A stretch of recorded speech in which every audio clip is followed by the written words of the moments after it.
Assalamualaikum warahmatullahi wabarakatuh. Selamat pagi rekan-rekan dan dosen pengampu. Saya Mutia Maharani. Hari ini saya akan mempresentasikan hasil analisis saya mengenai pendidikan berkualitas sebagai pilar pembangunan berkelanjutan. Fokus pembahasan kita adalah pada tujuan keempat dari Sustainable Development Goals atau SDG 4 yang merupakan fondasi krusial bagi masa depan bangsa. Sebelum melangkah lebih jauh, izinkan saya memperkenalkan diri kembali. Nama saya Mutia Maharani dengan NIM 250060028. Presentasi ini disusun untuk memenuhi tugas mata kuliah Bahasa Indonesia. Mengapa kita harus bicara soal pendidikan? Dalam agenda global PBB, SDG 4 menempatkan pendidikan bukan sekedar hanya transfer ilmu, melainkan instrumen pembentukan karakter dan penguatan kapabilitas manusia, sebagaimana ditekankan oleh Sand dan Scouts. Namun di Indonesia, kita menghadapi realita yang kontras, mengacu pada data UNESCO dan penelitian Surya Dharma serta Jones. Kita masih bergelut dengan kesenjangan akses yang tajam antara kota dan desa, kualitas guru yang belum merata, serta kurikulum yang seringkali belum nyambung dengan dunia kerja. Oleh karena itu, muncul pertanyaan mendasar. Mengapa pendidikan berkualitas menjadi fondasi utama pembangunan berkelanjutan? Mari kita bedah naskah ini. Ada 3 tujuan utama dari penulisan artikel ini.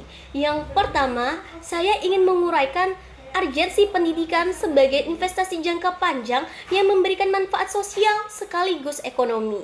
Yang kedua, menganalisis tantangan nyata di lapangan, mulai dari distribusi guru hingga fasilitas.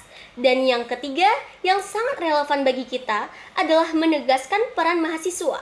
Kita bukan hanya penerima manfaat, tetapi mahasiswa adalah agen perubahan yang harus menggerakkan inovasi dan advokasi di masyarakat. Dalam pembahasan, ada 3 poin yang saya temukan. Yang pertama, pendidikan memiliki multiplier effect. Artinya, satu kebijakan pendidikan yang baik akan membantu mengurangi kemiskinan, yaitu SDG 1, meningkatkan kesehatan, yaitu SDG 3, hingga menjaga lingkungan, yaitu SDG 13. Kedua, tantangan di Indonesia. Menurut Darling Hammond, guru adalah faktor yang paling menentukan, namun distribusinya masih belum merata. Ditambah lagi, World Bank mencatat tantangan digitalisasi yang sangat besar. Ketiga, kita berada di era revolusi industri 4.0.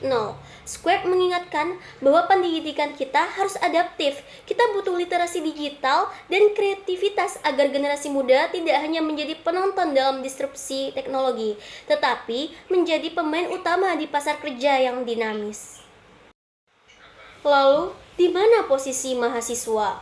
Menurut Astin dan Margensen, keterlibatan mahasiswa dalam kegiatan sosial adalah bagian dari tanggung jawab publik pendidikan tinggi. Kita bisa berkontribusi melalui penelitian maupun kampanye literasi. Secara kritis, saya membandingkan beberapa teori.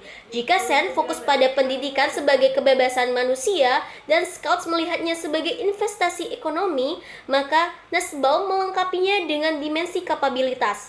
Analisis saya menyimpulkan bahwa pendidikan harus dipahami secara holistik. Ia adalah modal ekonomi, instrumen sosial, sekaligus nilai moral bagi manusia. Sebagai simpulan, pendidikan berkualitas adalah pilar yang tidak bisa ditawar dalam pembangunan berkelanjutan.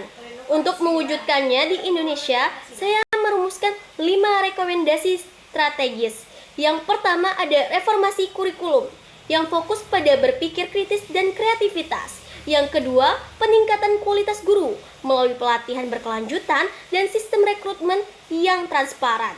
Yang ketiga, pemerataan akses melalui beasiswa dan penguatan infrastruktur di daerah tertinggal. Yang keempat, optimasi peran mahasiswa sebagai penggerak inovasi. Dan yang kelima adalah kolaborasi multisektor antara pemerintah, swasta, dan masyarakat sipil. Sebagai penutup, mari kita ingat bahwa pencapaian SDG 4 adalah tanggung jawab bersama. Mari menjadi bagian dari perubahan menuju pendidikan yang berkualitas bagi semua. Terima kasih atas perhatiannya. Semoga materi ini bermanfaat bagi kita semua. Saya Mutia Maharani pamit undur diri. Assalamualaikum warahmatullahi wabarakatuh. I just had to let you know you're